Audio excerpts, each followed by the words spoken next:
Assalamualaikum. I am Dr. Sidra. Today we will discuss about recurrent miscarriage. It is the most important of station. अच्छा ये structure discussion भी आ सकता है और counselling भी आ सकता है, रोल प्लेयर भी आ जाता है कभी कभी, ठीक है।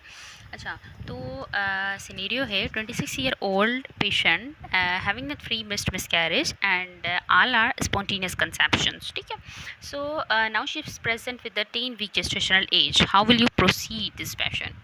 अगर ये स्ट्रक्चर डिस्कशन आता है तो उसमें भी सबसे पहले आपने किसे प्रेजेंट करना होता है? सबसे पहले तो आप इसे ही प्रेजेंट करेंगे। अस्सलाम वालेकुम ma'am, I am doctor Sadra, I read the scenario and I am ready for the structure discussion.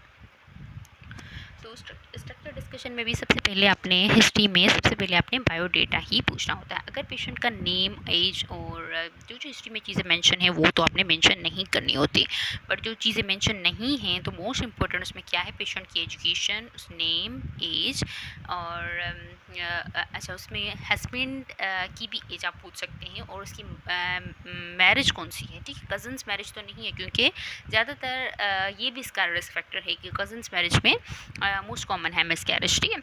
अच्छा उसके अलावा आपने ये सब पूछना होता है। उसके बाद LMP, उसकी मैरिज सिंस, ग्रेविडा, पेरा, ये सारी चीज़ें और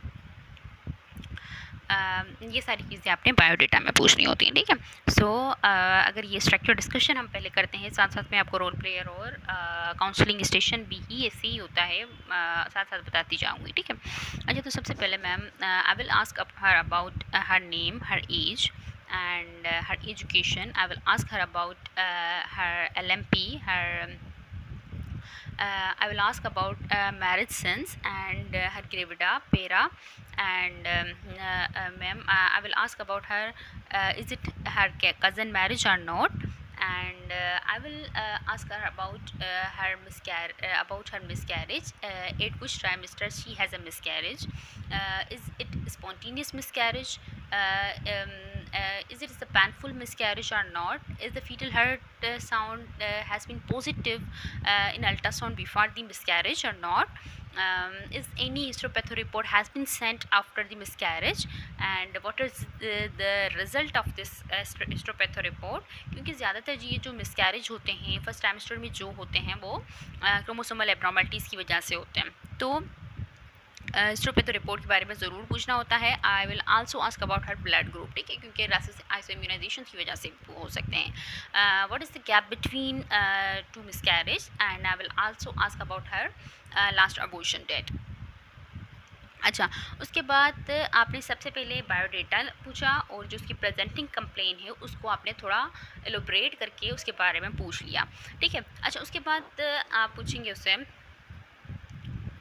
is any other medical comorbidity she has, any history of the diabetic, any history of the hypertension, thrombosis, thrombophilia, history of the weight gain, hot and cold tolerance, is she is taking any drug like the heparin, aspirin during her pregnancy or not, and is she has any history of the congenital anomaly running in her family or not, and I will also ask about her past surgical history, for example कुछ जो surgeries होती हैं जैसे कि cervix की जो surgeries होती हैं ना उसमें ज़्यादातर कॉमन होता है मिसकैरेज और प्रीटर्म बर्थ, तो उसके लिए भी हम यहाँ पे रूल आउट करेंगे। आई will also ask about her menstrual cycle, is it is regular और नॉट, क्योंकि फाइब्रॉइड में PCOS में भी मिसकैरेज कॉमन होते हैं, ठीक है। तो उसको भी साथ साथ आपने रूल आउट करना है। आई will also ask about her contraception history, तो सबसे पहले आपने जिससे हम हिस्ट्री लेते हैं बायोडेटा, उसके बाद प्रेजेंटिंग कंप्लेन को थोड़ा सा एलोबरेट किया, फिर HOPC में आपने उसकी मेडिकल कोमॉर्बिडिटीज़ को रूल आउट किया, उसके बाद गाइनी हिस्ट्री पे आप आ जाएँ, ठीक है। तो गाइनी हिस्ट्री में मेंस्ट्रुअल साइकिल्स आपने पूछ ली उसकी, और कंट्रासेप्शन हिस्ट्री भी आपने पूछ ली, ठीक है। Is she has any history of the vaginal discharge, क्योंकि कुछ इन्फेक्शंस में भी मिसकैरेज का रिस्क बढ़ जाता है। अच्छा उसके बाद मैम अच्छा उसके बाद एग्जामिनर आपको खुद ही बता देगी कि she has no any medical comorbidity, she has miscarriage in the first trimester, और उसके बाद उसने and all are other histories are unremarkable, ठीक है, and she has no any अच्छा, उसके बाद आपने हिस्टोपैथो अगर उसने करवाई होगी तो उसका भी बता देगी अगर उसके पास कुछ होगा, वरना वो भी अनरिमार्केबल, ठीक है, हम यहाँ पे अनरिमार्केबल रखते हैं।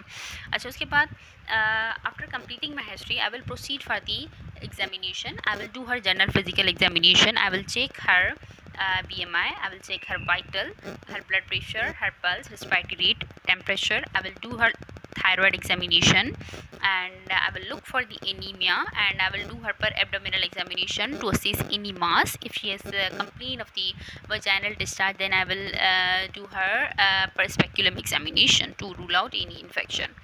ठीक है, उसके बाद अच्छा, एग्जामिनर अपने बता दिया उसने कि she her blood pressure is 120/70 and she has no any mass, all other examinations are unremarkable, ठीक, मतलब बाकी सब कुछ नॉर्मल है।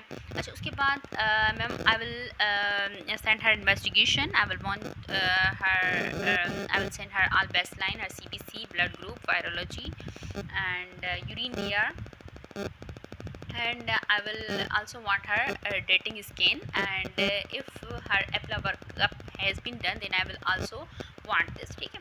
अच्छा, her HP is 11 and her virology is negative, her blood group is B positive, and her anticardiolipin antibodies is positive, ठीक है। ये है इसकी इन्वेस्टिगेशन, आपको एग्जामिनर ने बता दी। तो एप्ला तो मतलब यहाँ पे वैसे इसकी हिस्ट्री बेस्ड, तो क्लिनिकली तो एप्ला ही डायग्नोज्ड है। अब जो इन्वेस्टिगेशंस हैं उसके मुताबिक भी एप्ला डायग्नोज्ड हो चुका है। Now, how will you proceed this patient, ma'am? I will involve the multidisciplinary team, and she has a high risk pregnancy. I will counsel the patient. I will give her psychological support. I will counsel the patient and her attendant that she has a high risk pregnancy. She is suffering from the antiphospholipid anti-syndrome, and I will counsel her about the maternal and the fetal risk. She has the increased risk of the venous thromboembolism, pre-eclampsia, and preterm birth, and IUGR baby and IUD baby. Okay. अच्छा, अगर बाकी तो ये आसान था।